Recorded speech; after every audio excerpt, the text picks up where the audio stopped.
As the health food craze grows, we are going to see many more mini robotic drones. So the healthier people eat, or the healthier they think they're eating, the more tiny little robotic things we got messing around. Yes, we're going to see a lot more mini robotic drones buzzing around us as people decide to eat healthier foods.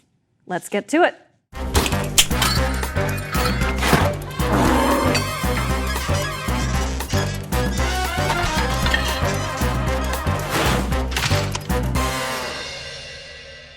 Welcome to the Knock-On Effect. This is where we start with a thing you know and end up in a strange place. I'm Justine Underhill, and joining us today is our tip-top shape guesser, Alex Rosenberg. Not sure that's quite accurate, but thank you. Nice to be here. Mentally in tip-top shape. There you go. So as always, I will get you from the health food craze to mini robotic drones, but would you like to first try your hand at a guess? Sure, yes. So listen, people have been eating in portions that are too big in this country. And I know Amazon has talked about delivering things in drones. And I know that just-in-time shipping has come about. So maybe instead of getting a big old cheeseburger, people are just gonna say, I'll just graze, I'll snack through the day, and they'll just put into Amazon, I'd like a couple cashews. And so a tiny drone will fly over and drop a few cashews. Or they'll say, I could use some flax seeds right now. Something subterranean will come up and deliver them flax seeds. So each snack will be delivered by its own drone. Wow, okay, valiant effort. Thank you. You were out in left field and we were batting for right. So let's go along the other path. Wow, you're such a baseball fan. Yeah, well, we love baseball analogies here at Real Vision. All right, so we're gonna start with the health food craze. Mm-hmm. Okay, and actually you're on a diet, aren't you? Wow, okay. We reveal some personal information. Yes, I am. I'm trying to lose a little weight, so I basically stopped eating sugar and carbs. Anything sweet or anything that basically becomes sugar in your body. And this is sort of the part of the health food craze that's really taken off, is that sugar is bad. And it's funny because people still like sweet things. So it's like, what do you do? I know this is near and dear to your heart. Oh, I love sugar. And so a lot of people have been going to alternatives or sugar alternatives. Any product that has low sugar or no sugar added. Mm-hmm. But then people have been turning to something like honey. Now, honey isn't necessarily that much healthier. Yeah, I can't eat honey either on this diet. No, of course not. But it has an aura of healthier. So we have some products here. You can have your Kashi heart healthy oat cereal with organic honey toasted. I bet you. I'll tell you this: it's gonna taste better than Uncle Sam's. And then what else do we have? You have drinks like this, Honest Tea. You add a little bit of that is so. I've had honey. That. It's so sweet though. It's really sweet. Honey green tea. You get your protein bars, your almond honey. But anyway, so this has kind of become the trendy way to add sugar. Some yogurt where you have honey in it. I can almost have this, not quite. No, but it has sugar in it. It has honey, which is something that you can't eat. And also, it's not for nothing. I do want to point out that Kellogg changed its famous cereal from Sugar Smacks to Honey Smacks. Well, Sugar Smacks sounds like the name of a hard drug. I mean, it's also something that people don't want to feed to their children. Yeah. So, honey kind of makes it a little bit more palatable. Yeah. And because of that, all these products using honey, global demand for honey has been surging. That's as rapidly as consumers are looking for natural alternatives to sugar. Right. One hand, we have increasing demand. Let's take a look at the supply side now. So we have something going on, and it's been very problematic, called CCD, colony collapse disorder. Yeah. And so that's been a big deal. Over the past decade, basically, beekeepers have experienced dramatic colony losses. On average, bee losses have been 24 to 30% per year. Can you imagine? That's a quarter to a third of your bees wiped out every single year. Or your friends if you're a bee. Oh yeah, all your other worker mates, bees. Yeah. Well, imagine if you had a company, all your employees. Right. Because what basically happens is the worker bees die out unexpectedly. So there are reasons for this. Okay. And because the queen bee needs the nectar provided by these workers to nurse new bees, she eventually grows weak and dies and is no longer able to produce more bees. And so then basically the entire colony collapses. And scientists don't fully understand what's been going on. That's sort of this bizarre mystery. began around 2006. And so people are thinking, well, what was changing around 2006? So an initial thought was, oh, cell phones. Suddenly we had all these little electromagnetic transmitters in our pockets. We had cell phone towers dotting the landscape, and maybe that was messing with bee navigation. Turned out that wasn't, no. The next thought was that maybe it's loss of habitat. This is actually a big deal through urbanization and the loss of biodiversity, specifically because we've been planting, it's like single crop planting. Yeah, exactly. Bees have lost a lot of diversity in their diet, and so maybe that means that they're a little bit less healthy. Another possibility is the growth of frankenplants. So frankenplants being basically modified plants created by Monsanto that produce toxins to repel pests. So it's basically a pest repellent built into the plant. And that creates different types of pollen. And so, for example, monarch butterflies have been heavily impacted by certain modified plants because of these toxins in the pollens that have affected them. That might be something going on with the bees, but it's definitely not 100%. Something more so that we do have more evidence recently came out is that Monsanto's Roundup, the weed killer, might be a huge problem. So according to new research by the Proceedings of the National Academy of Sciences, Roundup targets and damages a very beneficial enzyme in bee guts, and that causes them to have a much weaker immune system. And while that's been a huge problem, and probably the biggest issue, but it's kind of a death by 1,000 cuts for these bees. The biggest issue though is something called Varroa destructor. So it's a tiny parasitic mite, and they latch onto the larval bee bodies like a tick, and then they spread the disease through the entire colony. Actually, this was something that was introduced by globalization, so bee colonies intercommingling with each other. And it was very much those globalists and their bee killing ways. Yeah, right. Well, it's definitely something that humans played a role in. So all of this, we have the demand side where, honey is being used in every freaking product. Right. And then on the other side, you have supply being cut by 30% per year. Prices would go up. Yes. But you can see here, and they've gone up, they've marched higher, but not as much as you would expect, especially when you have such a supply shortage and so much demand. So what's been going on here? Well, I want to introduce you to the world of honey laundering. Okay. So basically, honey is one of the most expensive forms of sugar, but it's also, a brownish opaque liquid. Sure. And so if you have this brownish opaque liquid, guess what? You can mess with it a little bit. You can add a little bit of corn syrup. You can add a little bit of different things to it. And that's great because then you can increase your profit margins by a huge amount. Right. So this is great ways of doing it. Right. According to Michigan State's Food Fraud Initiative, honey is the world's third most counterfeited food product. We actually have some honey right here for you to taste. Oh, am I seeing if it's real or not? Yeah. Oh my God. Hi. So our lovely assistant Kat here has prepared us some amazing different types of honey. If you would like to take a stick and try some. But now everyone's going to know that I'm not faithful to my diet. But oh, it's fine. That's all right. And I'll continue talking and then keep trying these and let me know what you think, if you can taste the difference between real honey and adulterated honey. Okay. I would like you to take a guess as to what some of the other most adulterated products are. Okay. I'm going to guess olive oil. Very good. And chocolate. There is some credibility to the chocolate. I've seen reports where like wax or other things are added to chocolate. Most common ones, olive oil, you were correct. Parmesan cheese. Oh, right. So there's wood pulp. There are reports that wood pulp had been added. Ground coffee, actually, is a popular one. So there, in some ground coffee, you can find twigs, stone, barley, and corn husks. Well, chicory in coffee is actually quite good.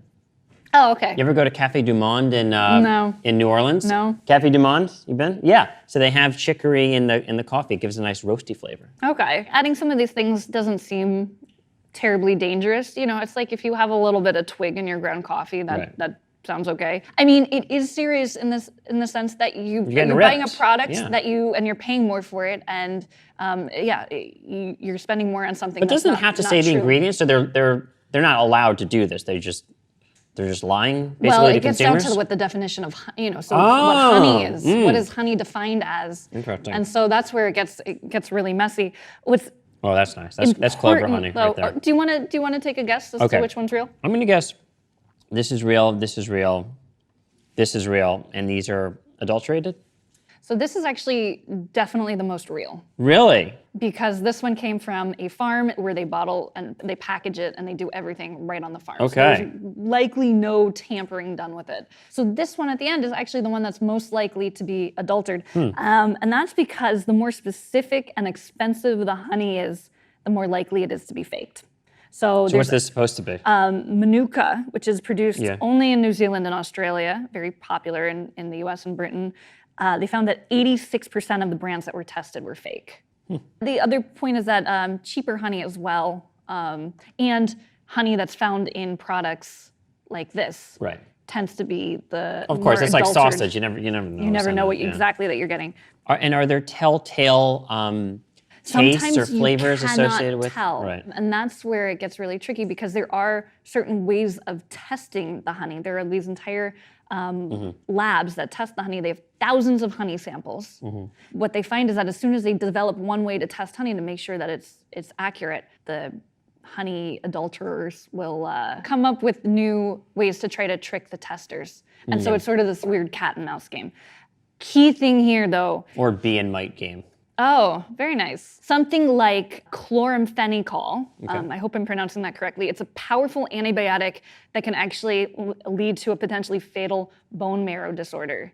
Not approved for use in the US. Right. It's a common contaminant in adulterated Chinese honey.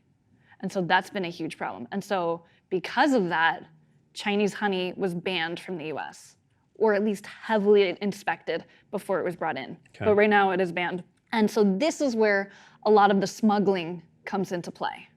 So basically what happened is while Chinese honey was banned, the price difference was big enough that it was worthwhile for smugglers to try to ship it in through other routes. And so think about it. US not producing that much honey, so we need to import a lot of honey. Right. China, they're making, this somewhat edited honey, faked honey. And so now it gets banned, the US bans it, so then they look for other routes to ship it to the US. So what was found was that countries with few bees and no record of exporting honey, such as Singapore and Bahamas, started sending honey to the US. Where did that come from? Bahamian honey? Where is that? And we saw a sudden surge in imports of honey from India, Malaysia, Indonesia. And so, why was this spiking? Likely because it was coming from China and being relabeled. Wow. Another instance was a lot of honey was repackaged as a product of Russia, even though it was actually coming from China. So we have these other countries serving as sort of a mask for where it was originally coming from. Wow. Yeah, which is kind of crazy. I do have some examples here. So one German honey distributor did this kind of illegal transshipment for 7 years. They imported some $80 million worth of banned Chinese honey before getting caught, which is pretty crazy. I have a quote here from a Business Week report that covered the story. And they said, quote, "The honey often had an odor and taste similar to sauerkraut. Fawn, a worker, was told to mix sugar and syrup into the honey in Taiwan to dull the pungent flavor." And then, of course, we started seeing headlines like this. So 60 tons of honey illegally imported from China, seized by federal authorities in Chicago. And these stories have been cropping up all over the place over the past few years. We have other stories. In 2016, 42 tons of illegal Chinese honey was seized at the port of Miami. Last year, European investigators found... Worst episode of Miami Vice ever. That would be a pretty awesome episode. Last year, European investigators found fraud on such a large scale that they dubbed it Honeygate. And so this is something that's just been causing issues. I mean, and they took samples of 2,000 different aspects of honey along the supply chain to see where the fakery was coming from. Interesting. And then on top of that, there are very little standards. And so this gets into what we can call honey. Right. But even on top of that... Because if you look at the back of a label, it'll say honey. Right. And you're ingredients, just okay. Honey. Right. And so the USDA actually created a voluntary grading system that lets producers slap grade A, B, or C on their honey. Actually, we can take a look at this. So like this says US grade A there. And I guess feel what? like the grade A ones are more likely to say, yep, sign me up for that. Yeah. Whereas the grade C ones are probably be a little more reticent. Well, guess what? So how it's scored is there are 5 specific elements that you can score your honey on.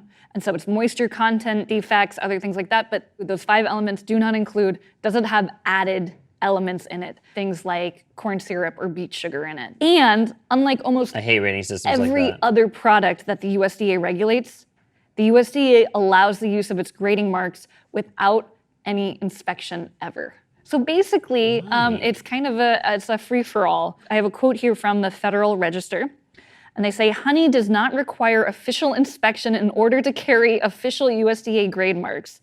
And there are no existing programs that require the official inspection and certification of honey.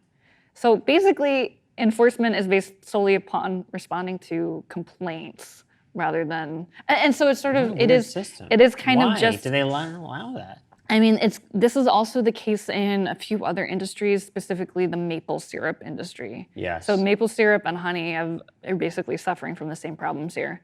So basically, this entire environment has made it very, very difficult for U.S. beekeepers, small farm beekeepers, to stay in business. Whether it be colony collapse, whether it be the fact that you have all this adulterated honey flooding the markets, they haven't been able to compete. And so they've been launching all sorts of complaints, but it's fallen kind of on deaf ears. I mean, they did at least ban Chinese honey, but that didn't really stop the flood of it. Right. So they've become to rely on the pollination business.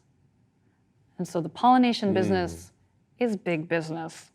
Okay, so what we have going on is that whether it be almonds or apples, Right. Coffee, cocoa, almost all products need bees. Alfalfa hay, which is what dairy cows feed on, Yep. they need bees. I have here of the 100 crop species responsible for providing 90% of the food worldwide. So basically almost all of our food, 71% are dependent on bee pollination. So that's pretty scary because if bee populations are declining, so if this was a real bee colony, this guy's dead. Yes, exactly. So we now have only 2 bees left. So basically the entire world food supply could be in jeopardy. Exactly. We are completely dependent on bees and other pollinators for this process. And as I mentioned, almonds being one of the big things, those are heavily dependent on bees. Yeah. So every year, there's a call that goes out to beekeepers in the US. It says, please bring your bees to California, to our almond orchards, to pollinate the almonds. Because this is the best method we have so far. And there aren't enough bees in California for the huge amount of almonds that exist. So basically you need, for each acre of almond trees, you need 2 hives. And every year, every February, 2.5 million colonies, which is 2/3 of the commercial honeybee colonies in the US, are suddenly concentrated in a few counties in California. Why don't they just make their own bees? Or there aren't enough bees and they've been dying off really fast. And so it's sort of like this bizarre situation, and we haven't been able to figure out why these honeybees are dying off so quickly. What's leading to colony collapse. So beekeepers command as much as $200 per hive for the season, and the season is about a few weeks. So that's huge profits for a lot of these beekeepers. And over the past decade, those prices have climbed pretty steadily. So from $80 over a decade ago to over $200 today for that hive. This also creates a problem because, as we were talking about, like if some bees are infected with those mites, guess what? They're all together. It's like 2/3. It's like Ibiza. Like if one person has something, everyone's getting else. it. Yeah, exactly. And so this is sort of the Ibiza for bees. Ibiza. A bee. Yeah. No. Anyway, so it's become much more difficult for beekeepers to stay in business, and prices for the pollination services that they provide have climbed pretty rapidly. And so crops growers are now looking into alternatives. You like little robots. Yes, exactly. That's not gonna work. You don't think so? No, come on. Well, I have an image here. So this is a prototype for... Oh, I mean, robot give me a break. bee. No, this is totally absurd. serious. This is developed by Let me see that. Harvard researchers. These bees can... This looks like a medieval torture device, by the way. Oh my gosh. Well, so these bees can stick to surfaces, swim underwater, dive in and out of water. Actually, more importantly, look at what's going on here. This is when you know big business is interested. This is Walmart's patent. They just this year, they filed a patent, okay? And if you want to take a look at it, yeah, okay, here. I have a few pages of it. I love that they clarify pollinating crops include one or more unmanned vehicles. Like someone was confused. There was a tiny person on each one of these. Yippee-ki-yo! Another flower. Well, so basically, Walmart, these robotic bees, they're technically called pollination drones. Right. So they're remotely controlled, and they also have the ability to detect pollen, which is pretty amazing. And so these could be suddenly let loose on farms one day. This is pollinate. weird. This really is something odd. that a lot of different companies are now really looking into to try to make the process easier. Now, this doesn't solve the problem for the beekeepers, and you know we still have colony collapse, and we still have all this fake honey being imported from China. But at least in terms of almonds and other pollination that do rely on these bees, there is a solution potentially in place. Maybe we're still getting this, but I don't understand why honey prices haven't risen further, because it seems like that's just even an extra demand on the bees, like another thing that bees are being asked to do. Honey prices haven't risen further because we have so much honey being flooded the market from China. I see. But it's not really from China, it's from Malaysia, it's from India. It's from corn syrup. Though. And they are undercutting prices, and on top of that, you can just say, hey, this is grade A, or this is like certified USDA, whatever, and there's very little checks on this market. I got you, but this you probably paid a pretty penny for. But the thing is that you could also pay a pretty penny for something like this, and it would be fake stuff. Mm-hmm. And so the person that operates the farm that's doing the legitimate honey business has to compete with something like this, which is not legitimate, or likely not legitimate, probably adulterated in some way. And so that's where, they've been run out of business. Wow. Yeah, so kind of a sad story. Yeah. But I will say that there is hope. So this is the silver lining. Okay. Is that rather than the government regulating honey, you now have inspectors that are from the private industries. So there's something called True Source Honey, which is a certified labeling program. That's basically the good housekeeping seal of approval for honey or for other products. And so you're now having private solutions to something that you would initially expect the government to do, but the FDA and USDA hasn't really gotten into this yet. Yeah, any takeaways? Wow, it is interesting. I think you see this in a lot of foods. That this is sort of what I was getting. I mean, if you bought this at a farmer's market, you paid a decent amount, and it's not to say that the farmer made a whole ton of profit on it, but it's expensive, and the provenance, so you're happy to pay a little more for it. It seems like this is something that's happening with a lot of foodstuffs, that where we used to have steak. It's steak. You're buying a steak.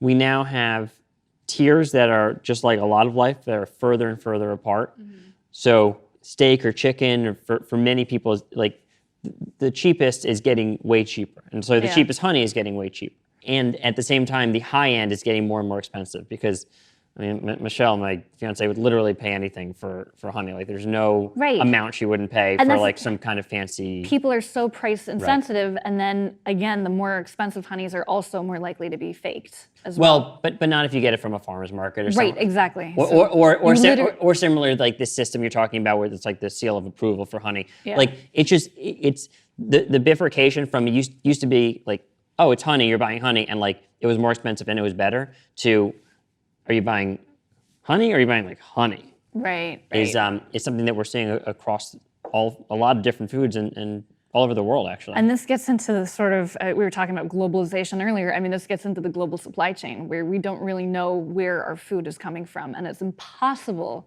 to track down, oh, did this honey get shipped from China to Malaysia and then to India, and then a little bit of honey was added in India, and then, contaminated with all sorts of other things. Right. What actually went on? And it's really difficult, surprisingly difficult, to track down a single ingredient, honey, you see one thing listed on the ingredients label, honey, it actually could have so many different things inside of it. This is weird stuff. Have you? I'll try some. What do you use this kind of honey on?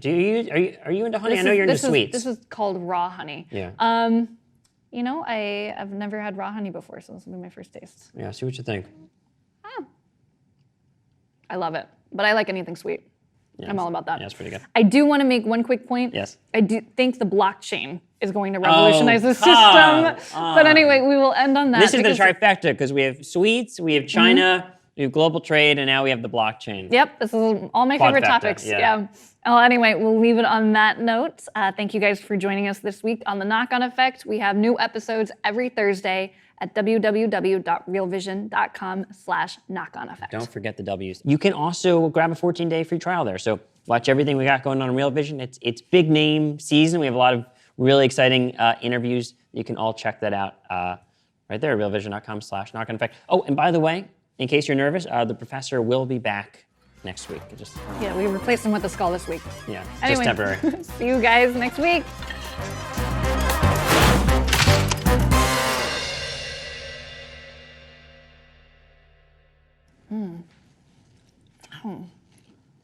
Try this one. That's so good. Oh my gosh, I'm double dipping. Such a weird texture. I love, this one's my favorite.